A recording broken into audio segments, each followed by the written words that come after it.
Hi, my name is Josie, and today I'm going to discuss appearance.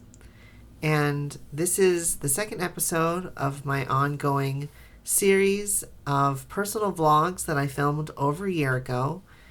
And we're going to take a look back at what I look like, but also what I was thinking a year ago. And back then, I was extremely self conscious about my appearance. And I think many trans people are. We'll talk about that at the end of the video. All right? Happy New Year! It's just after midnight on January 1st, 2021. And can't believe what my year was. I'm like, a year ago, I had no idea that I would be trying to do what I want to do. And I still don't know. It's still kind of crazy that I really don't know exactly how this is all going to happen. The one thing that I have tried to learn about myself in 2020 was to be able to trust myself and to listen to my inner voice. I feel like when I think about the most difficult thing that I had to overcome so far, it was such a deep state of self-denial and sort of really letting go of the stigmas and letting go of all the things that I think in my head that people expect of me, but maybe they don't. And starting to kind of build a new reality, build new expectations for a new reality that I'm living in, my reality, and being okay with that. For all the bad things that came with 2020, the truth is that I needed it. I needed the time, and I needed to be able to stop and reassess what I wanted for my life. This difficult situation was my opportunity to get myself out of the difficult situation that I'd been in long before the pandemic. So one thing that's really helped me out in the last couple of months has been my local LGBT center. And I've gotten to know some people through online video group meetings. And the other day I had a chance to visit the center in person, just on the outside, wearing masks and stuff. But I did get to see some people, and it was really great to see some of those people in person.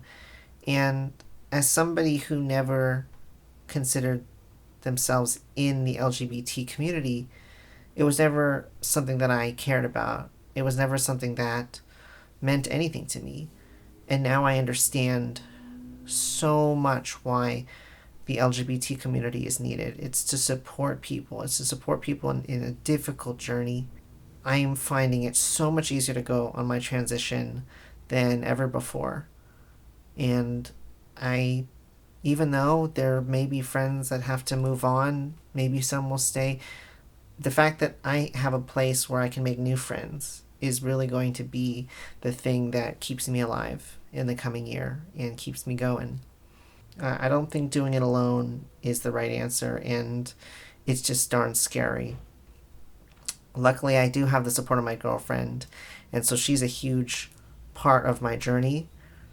And even getting to this point, even just getting to the point where I can actually do this.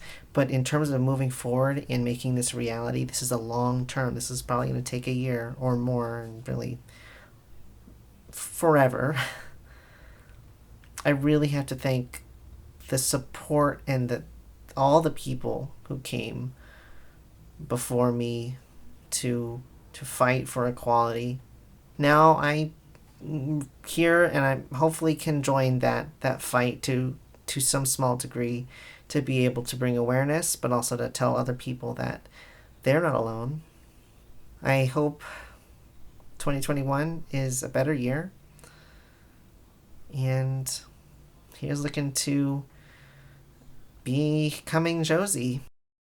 So 2021 did in fact become probably the most important year of my life.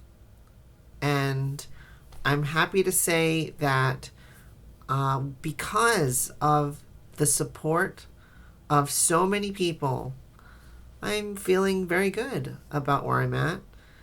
And I can't emphasize enough how important it is to find support in an LGBTQ group or to be an ally. And honestly, just to be a good friend or just to find your community. So, a year ago, I was very self conscious about my appearance, as many trans people are, because I've lived with a very specific level of this is what you should look like. This is what men should look like. This is what women should look like.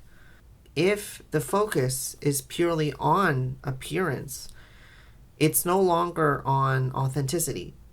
The focus is now on how do I go from one box to another box, and how is that any better? If you're now restricting yourself, you're going to fall into the same problem, and fixating on appearance can start to become one of the main blocks that I have seen, where some people, including myself, get so fixated on how am I going to be able to pass.